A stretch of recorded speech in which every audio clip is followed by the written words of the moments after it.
Hello, beautiful souls, and welcome to Celebrity Natal Charts. Today, we are going to be looking at the natal chart of Tim Burton, who you might know from like the Batman movies. But just in the sake of making these videos 5 hours long, I don't know, just like personal check-in with myself. I did the Michael Jackson one. We're doing Virgo. It is like literally crossing like a mountain or like a gigantic field because I'm like, oh my god, I think about like Cancer and Gemini and Aries. I'm like, I'm never gonna get to the signs ever. Like, it's not gonna happen. And so I was really like dragging butt doing Virgo because I took like almost like a month, a couple weeks to quiet my mind to do Michael Jackson. And it isn't this thing where I'm like, I'm so important or like I'm worried about offending him. It was just like spiritual attacks, like psychic attacks, like demonic possession. And I'm like, I'm trying to record a video. And it's like all this stuff about like We Are the World and blah, blah, blah. And me having a meltdown and being like, I'm just going to do Jimmy Fallon for the Virgo Rising Pisces. And, as some of the other ones, like I think Capricorn has like 13 videos. Where I did like double Capricorn Rising Leo. Maybe Capricorn Rising Leo is just such an auspicious positioning that I had to do 2 videos. And maybe the same thing is true about the Virgo Sun and Rising Pisces. But I sort of wanted to do Jimmy Fallon's right now. But one of my favorite things to do is, especially when my laptop battery is like half full, they're almost dying, is record videos. So here we are. And I probably will still do Jimmy Fallon. I don't know. But right now we're doing Tim Burton. He was born in Burbank, California, United States, August 25th, 1958 at 11:49 p.m. Birth time accuracy excellent. And I know what you guys are thinking, like Virgo, Beyonce. Beyonce has a rise supposedly on 1 or 2 natal chart websites. Has a rising Aries, which is very interesting that I don't think people really compare her to Rihanna, but I guess they're like in similar spheres. Rising Aries. I think there's some other female pop star with rising Aries. I want to say Shakira maybe, but I might be wrong. Um, and then they're also opposites, like Pisces, Virgo. I think they're both sort of beloved. I don't think that, whatever. But it is sort of like, they are sort of like Coke and Pepsi. Like, you wouldn't really see too many Beyonce super fans that also like super stands for Rihanna. Or maybe you would, I don't know. But this is not about them at all. I don't think so. Well, then also, so the reason why I instantly gravitated to Tim Burton is because I have been focusing a lot on like Michelle Pfeiffer and that original Batman movie. And then Lady Gaga, also female pop star. I have no idea what her sign is. Aquarius, maybe? I don't know. She seems like an Aquarius. I feel like that's something people should know. Let's see. It's going to be 5 hours long. This whole video is going to be 5 hours long, I promise you. It's going to be about Lady Gaga. It's going to be about Beyonce. It's going to be about everything except for Tim Burton. So if you guys are Tim Burton fans, go to another video because maybe I'll talk about him in another video. Okay, it says March 28th. So I think that's like Aries or something, right? March 28th. So she's a pop star. This is Aries. I guess let's... Because I think Rihanna... I mean, this has nothing to do with Rihanna. So Shakira is an Aquarius. I think her rising is Sagittarius or something. Let's see. So, hello, beautiful souls. Welcome to Celebrity Natal Charts. Oh, yeah, see, okay. We're right. We know astrology. We know astrology a little bit. We're getting there. Have all the rising sun signs and rising signs of every pop star from 2006 memorized once again, just like when I was a child. But so, yeah, you got Shakira, who's an Aquarius rising Aries, Beyonce, Virgo rising Aries, Rihanna, Pisces rising Aries. So, if we're looking at like what makes somebody an excellent pop star, it's the rising Aries. And then I think Lady Gaga has a sun in Aries. If I know astrology right, which I think I do. But Mr. Burton, let's see, let's do his Timothy Walter Tim Burton, born August 25th, 1958, not Beyonce, is an American film director, producer, artist, writer, poet, and stop motion artist. He is known for his dark gothic, macabre, and quirky humor in fantasy films such as Beetlejuice, Edward Scissorhands, The Nightmare Before Christmas, Ed Wood, Sleepy Hollow, Corpse's Bride, Sweeney Todd, The Demon Barber, Fleet Street, Dark Shadows, and Frankenweenie. I think Frankenweenie's like his first movie. And for blockbusters such as Pee Wee's Big Adventure, Batman, and its first sequel, Batman Returns, Planet of the Apes, Charlie and the Chocolate Factory, and Alice in Wonderland. A lot of movies. Tim Burton is known for using reoccurring collaborators on his work. Among them are Johnny Depp, Helena Bonham Carter, I think is his wife, who's been a close friend of Tim Burton since the first film together. Musician Danny Elfman. That was the first thing I was talking about. I was like, where's Danny Elfman's name? Here we go. Musician Danny Elfman, who has composed scores for all but two of the films Burton has directed. And actress as well, his domestic partner, Helena Bonham Carter. I was like, they better mention her. I'm going to mention her if they don't mention her. She killed Sirius Black. So there's like, so there's a thing that maybe it'll come up in his chart somewhere, maybe like around cancer or something. But a lot of people are like, oh, Tim Burton is racist because he doesn't put black people in his movies or like minorities or people of color. But I would argue that because he is like obviously like a hexed, jinxed, dark-sided, gothic person, it's almost like he's sort of doing black people a favor by not putting in the movies. It's like, okay, okay, Tim Burton's like, all right, what do you call it? I mean, honestly, as a director, like cultural appropriation, I'm gonna do a black movie. Let's say he does like the Proud Family movie. We don't want that. Like, I was like, like leave black people alone. We don't want everything. We don't need everything. We don't need to be in cursed ass jinx movies. Just ask Aaliyah and Queen of the Damned. She'll tell you, keep us out of the horror pictures. They're gonna kill us. You know what I mean? And it's like, what is he gonna do? Have like Morgan Freeman propped up in a corner like Danny Glover in a Wes Anderson movie just to like have a black face in the room? That adds to the story, doesn't add to the story, keeps one social justice warrior quiet. Who knows? But my thing with Tim Burton and how cameras steal souls and yada yada yada. I'm like, keep us out of your movies. I don't need to be on set with Michelle Pfeiffer swallowing a bird whole. Like, just leave us alone. So that's how I feel about him. And I like his movies. I like watching what's his name? Johnny Depp having no hands and having to use scissors to cut people's hair and being socially awkward and alone, and it's a bad thing happening to a white person, and I can just sit there and they're all having nightmares before Christmas and Sleepy Hollow's getting their heads cut off.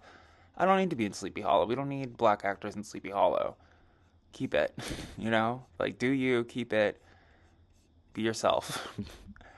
But so that is my rant about Beyonce, my rant about social justice, and now we're going to talk about Tim Burton. And Timothy Walter Burton has the rising Gemini, his Gemini in the first house. So this to me says that like he looks young or youthful. Looking at his picture, that don't seem to be the case.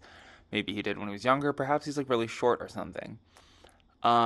Really connected to his father's side of the family. His father's side of the family and cousins sort of give him self-esteem or gave him his self-esteem. So if he has like low self-esteem, that means they bullied him a lot. And if he has high self-esteem where he's like, I am gothic god and I make all the gothic movies, then high self-esteem. Maybe he was the first one of his family members to wear eyeliner or something in the 80s. Scary.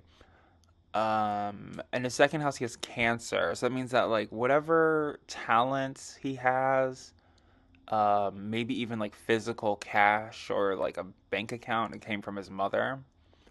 So just as I would say, as a person with rising Cancer, their biggest priority should be to be famous. Phone call. Should be to be famous, because they have Leo in the second house.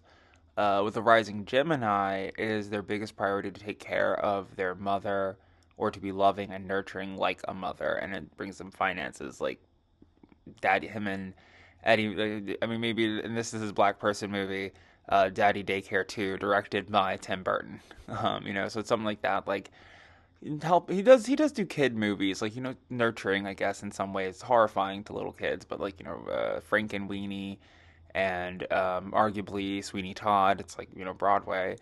And then Nightmare Before Christmas is like, that's sort of like a kid preteen type movie. And he has a third house in Leo, so he sounds famous. So however he speaks, his speaking cadence, um, sounds like a famous guy. This is Timothy Burton. You don't really hear the name Burton so much. Sounds like a notable name. He also has Venus in Leo and Uranus in Leo. So Uranus, I always say, there's some Aquarius or some Leo that has caused open boundlessness in his life, and we could try to search who that person might be. But that could be another director. It could be the people from Romeo Void. It could be like gothic singers. It could have been Madonna. You could have seen all the makeup that Madonna was wearing. It's like, this is scary. I'm gonna make scary things. He has Venus in Leo, so it's also part of his journey to become famous to then find a partner. So if he would have chosen to be like an actor or just simply a poet or didn't prioritize fame in some way, shape, or form or fashion, he probably would have never met Helena Bonham Carter or any other partners that he had previously. Um, I want to call him a Scorpio. I was literally like, well, him being a Scorpio, maybe his birthday's a lie. I don't know, but him being a Virgo, with the Venus and Leo, it's like he likes them famous. He likes to date famous people. I don't think there's anything wrong with that. I guess he's sort of famous. It'd be kind of weird if he didn't. Which brings us to his fourth house that he has in Virgo, where he also has his sun and I believe also Pluto. So most likely he's going to work himself to death, which I think he already sort of did in Nightmare Before Christmas, and he was like, I'm never doing stop animation ever again. And all the stop animation things that he's done since then have been like CGI computer generated, which you can tell. But then also like watching Nightmare Before Christmas, it isn't super fluid. It isn't really great. Like it is kind of like it is a marvel to watch a whole movie in stop motion, but it's not. It's not really like I'm applauding, but like not that much. And sort of the same critique that people I've seen on Twitter have about Lady Gaga's new video, and I think there was some like Marvel movie that had like an Indian guy in it who's like from The Office maybe, and he was complaining also like he got the sick abs, probably from steroids, plastic surgery, plastic surgery, body transformation. And the movie was like super phoned in. I think probably in his head he's like, well, I probably could have just got CGI abs instead of like destroying my body just for them to like phone in a movie. So that's maybe something to do with the fourth house in Virgo. I mean, fourth house in Virgo probably feels a little bit lazy. You know what I mean? Not to call Virgos lazy, but check your tarot cards and what the Page of Pentacles means, especially reversed, and it don't mean active. So Squarespace has a sun, so at his soul, at his core, at his heart, he is a Virgo. Which means that he's like like a people person. You know what I mean? Like he cares about the common man, which is a good thing. You know what I mean? But it's also like the thing about the fourth house and the south node or whatever. As I kind of just boil it together and sum it down, simmer it down together. North node, fourth house, tenth or north node, 10th house. Who cares? What am I, a mathematician? Um, it's sort of like his Virgo nature, having this Virgo in the fourth house, is like his Virgo nature kind of holds him back. So if he were to, I guess, be like a straight laced movie director, like trying to produce like Legally Blonde and other, like contemporary pop movies, he wouldn't go as far. Or like he's a person that needs to leave his comfort zone. Other people be comfortable, you know what I mean? It's almost like he has to like and maybe stop animation was his whole thing, Pluto and Virgo. I'm gonna work myself to death doing stop animation, claymation, feature length movies, Frank and Weenie, Nightmare Before Christmas. I'm gonna do Sweeney Todd as claymation, and then he's like my hands, you know what I mean? For the love of God, my hands. But he likes to work like they look at the page of like like a cobbler. They love to make shoes. And he's has a lot of movies. And so his fifth house, the fifth house, I always say is the house. It's your ego. So that's why I'm like it's an obstacle. It's like something you have to get over, or find a remedy for, or supersede or excel. And he has Jupiter and Libra.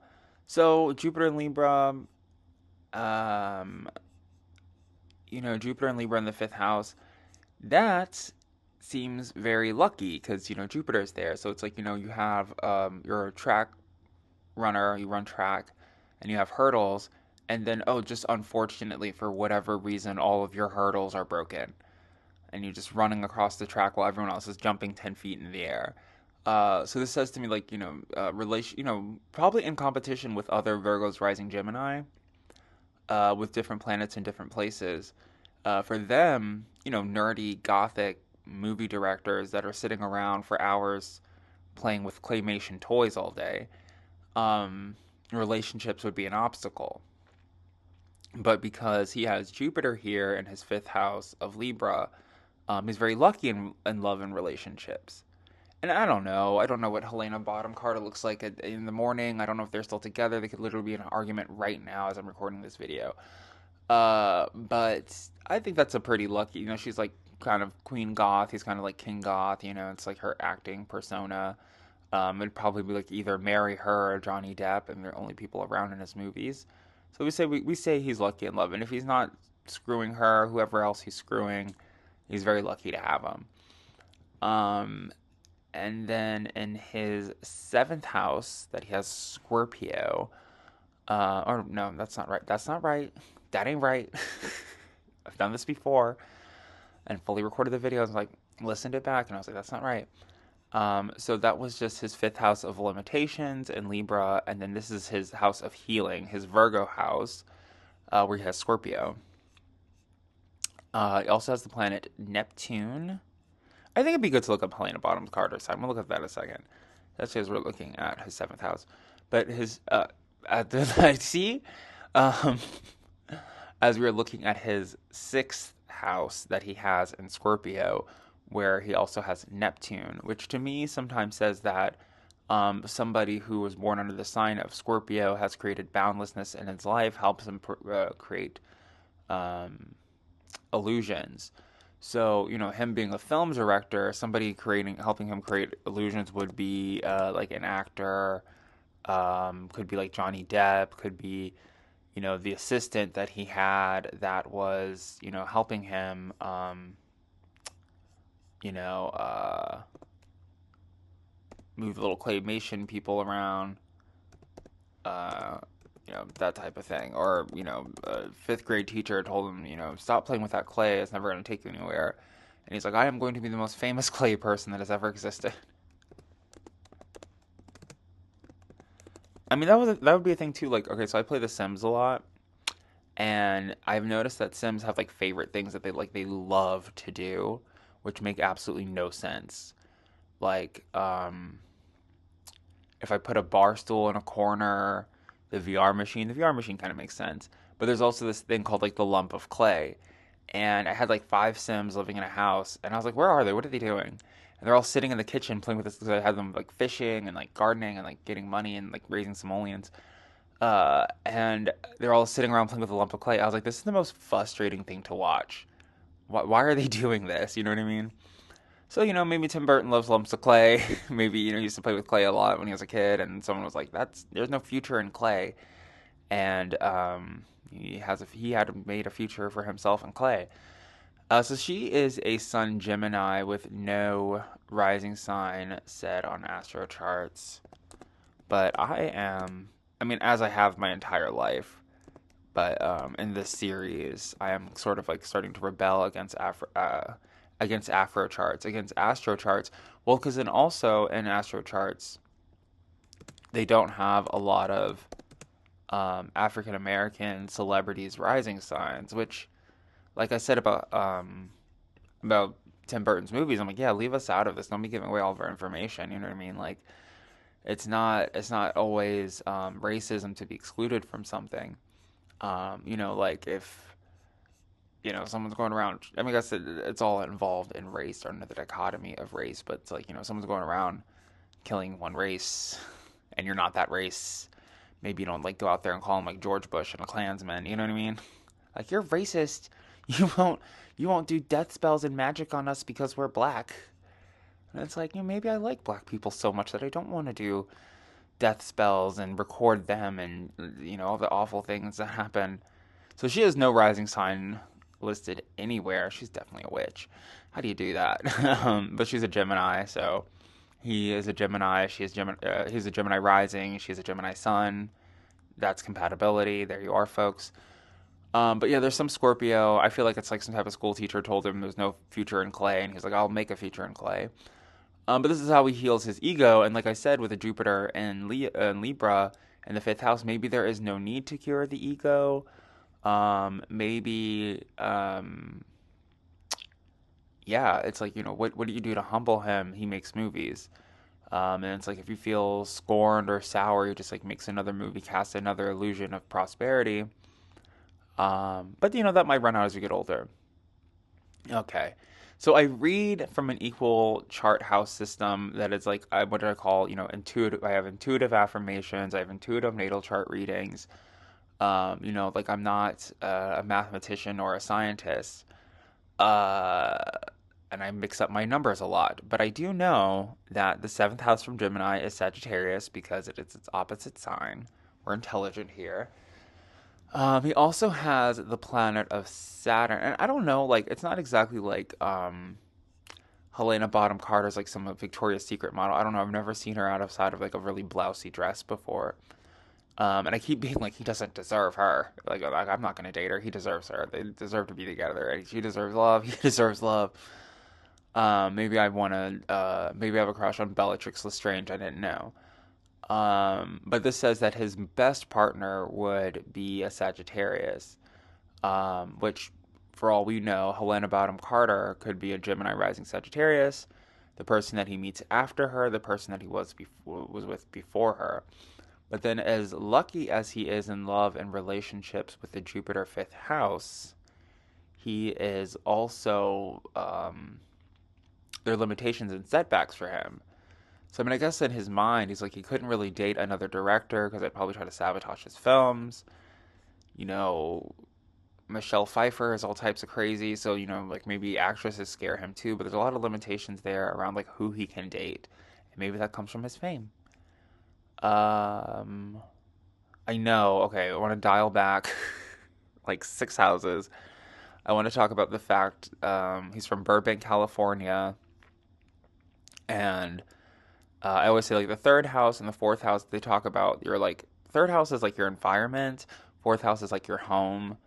So if I didn't know who this was, if this was like Shimothy Burton, and they had the third house in Leo and the fourth house in Virgo. Fourth house in Virgo, I'm assuming he's from Virginia.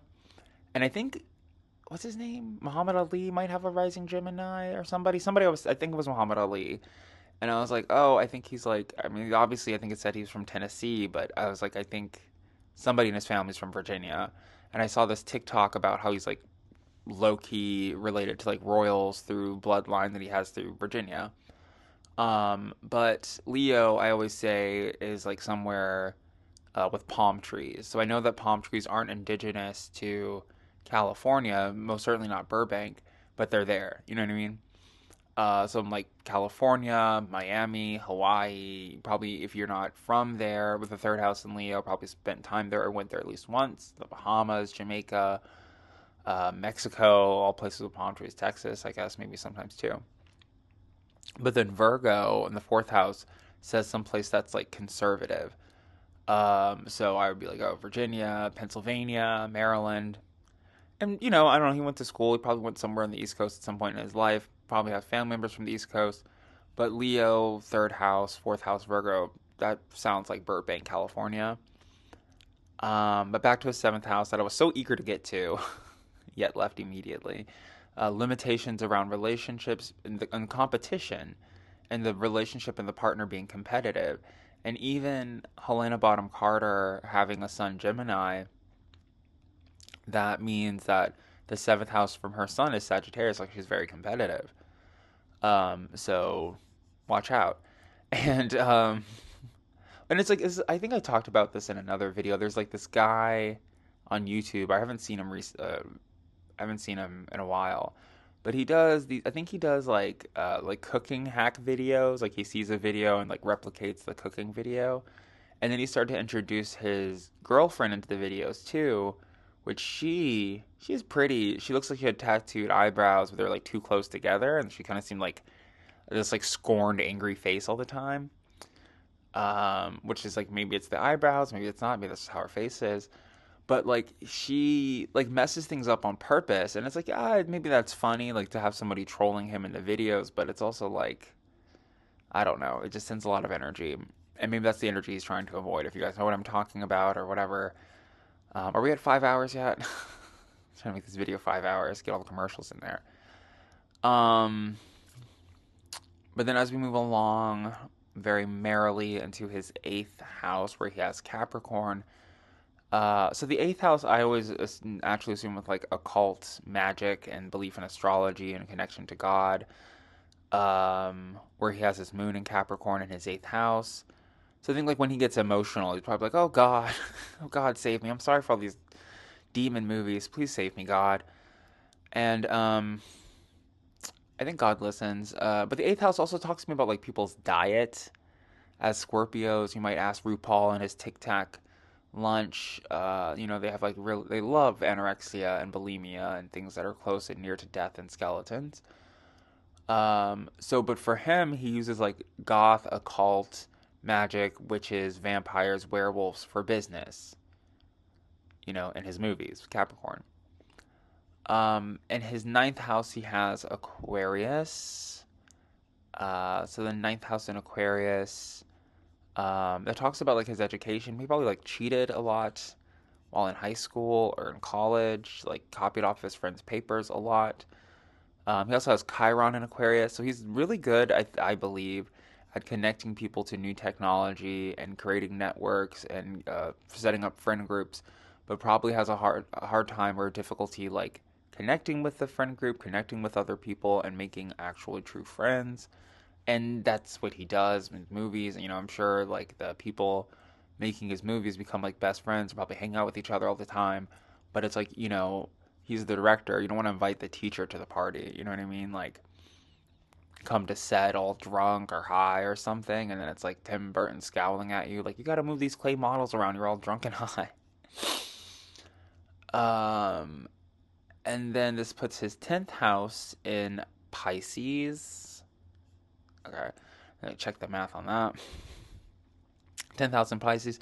So 10th house in Pisces, he's already sort of well known, or has a reputation of doing spiritual work. You know what I mean? I mean, it's not necessarily the gospel, but his work is spiritual, if not mystical and magical, with witches and warlocks and and zombies and reanimated corpses and Frankenweenie, Corpse's Bride, Sleepy Hollow, things like that. So Pisces to me is always like a connection to God or spirituality, but like the devil is a spirit, Pazuzu is a spirit, the Grim Reaper is a spirit. So, like I'm talking about, the spirits, and I think in, Jehovah and angels, like to him, it's like, Jack Skellington and Wolfman. So that's his destiny, that's his career. He was always meant to do what he's already doing. He has an 11th house in Aries. His 11th house in Aries. He is a white man from the most that I can tell. I'm not 23 and me, which says that like a lot of it, he might be like in the clan or something, like the Brotherhood or something going on. Friends with a lot of like angry red people. And maybe that's the thing too. Maybe these movies are a form of protection. With the fear or the not the fear or the psychic knowledge that there might be like an uprising of the Third Reich, and he's like, I'm not making race movies. I'm just, like I'm not getting attacked by the Hays Code or anybody. I'm just, this guy. He has scissors for hands and he's cutting hair, and Danny Elfman's doing the soundtrack. Um, but it says like he's friends with the government. Organization is his best friend. Anger is his best friend. He might be like angry at his friends a lot. Maybe why he doesn't get invited to the cast parties because, like I said, he's the teacher. He's like nobody wants to party with the teacher or the, if the teachers are going to a party or to a bar and getting drunk all night, they don't want to go party with the principal. I mean, I'm sure they do, but like you don't, it's uncomfortable. And then Mr. Timothy Burton in his final 12th house, the house of sadness, sorrow, self undoing, and misery, he has the sign of Taurus and the sign of Mars. So as he has like probably like a lot of thugs and like gangster friends of some sort to help protect him in some way, like security guards or something, like hired armed security. He like is actually made miserable by like capitalism and like having to acquire money. Maybe as a director that has like many projects, it's like, okay, it makes me miserable to have to go out there and panhandle to get my next zombie movie made. And maybe that's how he feels about it, like having to pay to make movies, because people think you're like, I'm going to eventually, maybe. But before this video, I was going to do Adam Sandler. And you look at someone like Adam Sandler or Eddie Murphy, and they have like, a movie every year for the past like 20 years. And you're thinking like, oh, well, they must be rich because they're in all these movies. But also like, you don't know, like they're producing his own production companies, like producing these movies to be made. And you look at a movie like Coming to America, which was like such a shameless cash grab, um, that, it's like, and it's lazy, very fourth house Virgo. Um, it just makes you think like maybe you want to avoid things like that. And then maybe, Nightmare Before Christmas was a cash grab because there's a lot of scenes and sequences in that movie that are not very smooth, that are like seem very rushed, which I can't be mad at. I'd do the same thing. But it's like, money, having to eat, makes him angry. So like I think he's a very like workhorse type of person. He's like, you know, uh, having to take breaks to eat makes me miserable. Um, Overweight people make him miserable. Um, Having to do business with people, it makes him emotional. Maybe maybe he had a bully or something that was very large in his life, and now he only likes emaciated white people. So that's Tim Burton, and this has been a good, really great. I feel like, from my own perspective, since this has been, only about my perspective, I feel like this has been a very good conversation about race in the music industry, why, I don't think that Tim Burton would ever illustrate it that way, but as a black person, I'm like, I don't want to be in your movies. Don't cast us. I mean, I thought it was super cool when what is that? Billy and Mandy when the Grim Reaper was Jamaican. I was like, yeah, let the Grim Reaper be Jamaican. That's cool. Do that. Fine. Whatever. But like if I was a Jamaican American person and my dad had a Jamaican accent, I'm like, I don't want to be the Grim Reaper. You know what I mean? So maybe we don't need to be involved in gothy things, and maybe Rachel True from the Craft or from Charm, I believe one of those might disagree, but whatever. It's I don't need, for me personally, my personal blackness, I don't need to be in a Tim Burton movie having my soul snatched by like some obvious demon. Um, let's look up his Chinese zodiac sign. And this is Tim Burton, obvious demon, not hiding it. 1958. The old. Yeah, old man. Born to be the dog. He's an old dog. This marks the year of the dog on the Chinese zodiac calendar. Chinese zodiac calendar. Okay, yeah, it's a calendar that they use in China. It's like a 12-year cycle with animals on it. I do this. I mean, I should do this before whatever, because sometimes I do kind of just find like really cool things about the Western signs that I did not know at all. Specifically about like the goat and how like significant the goat is to culture and cultivating like rice and grain and the story. Because I'm always like, oh, the monkey didn't even run the race. The monkey was just like so great they put him in the calendar. And then the goat, supposedly, and there's different stories about everything. Um, the goat, is like, he like brought like millet and like the sacred, grains, the sacred grains to the Chinese people. So they were like, obviously, we got to put the goat in the zodiac because they brought us food. Uh, but the dog, I always like assume is like loyal, like the traits that you put with a dog. I haven't really heard any like interesting like folk tales or legend. There was one I think I've gone over a couple times in different videos. But like I said, I've taken like a really big break from that. So go watch another dog video. I guess I should tag them too. It's like rising this sun sign, rising that. But let's see if we can find something interesting. So this is from thewalksoflife.com. Like walk, like cooking. And I've never read this before, so if it like drops an N-bomb, it's on this website, not me. I didn't do it this time. The Chinese year of the dog is the 11th year of the 12th year cycle. The Chinese zodiac animals finishing its second to last place to the heavenly gate. The old Chinese story behind this was that the Jade Emperor ordered a race to select the 12 animals to be in his personal guards, not to be in his calendar to watch over him. Okay, cool. The animals arrived in the order of the cycle, so he was like second to last. Sounds like a loser. Though, be careful, our Gregorian calendar does not line up perfectly with the Chinese. Okay. Yes, there's no correlation whatsoever between the Chinese and... Oh, I do that all the time. I don't know if I remember dog right now. I think dog I might associate with Libra, but like, like the Chinese astrologers say, there's no correlation. They are different stars. They don't know each other. The Chinese zodiac is Mariah Carey. The Western zodiac is J-Lo. um, Unsurprisingly, these individuals are honest, loyal, and friendly.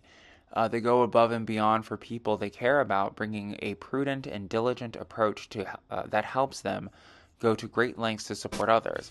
However, they can be temperamental and sensitive, sometimes suffering from mood swings. Which I would say that kind of aligns with what I saw relating to his Chiron, being able to, like really good friend matchmaker, but having difficulty finding that energy within himself. Okay. And so that has been my chart analysis of Timothy Burton, and Beyonce, and Rihanna, and Shakira, and racism. So you're welcome, and I hope you guys enjoyed your beverages, and I will see... Oh, and if you know an obvious demon who is a Virgo rising Gemini, send them this video so you can slight them and call them an obvious demon, and that they are racist, obviously. And I will see you in my next video. Bye.